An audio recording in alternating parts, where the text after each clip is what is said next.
আসসালামু আলাইকুম।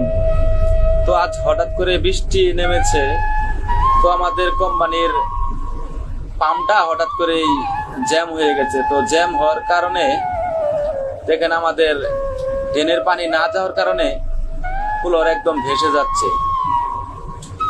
প্রত্যেকটা মেশিনের চিপাই চাপাই দেখেন পানি উঠে পড়ছে, পুরো ফ্লোর উঠতে পানি মেশিনের ভিতরে একদম ঢুকে গেছে।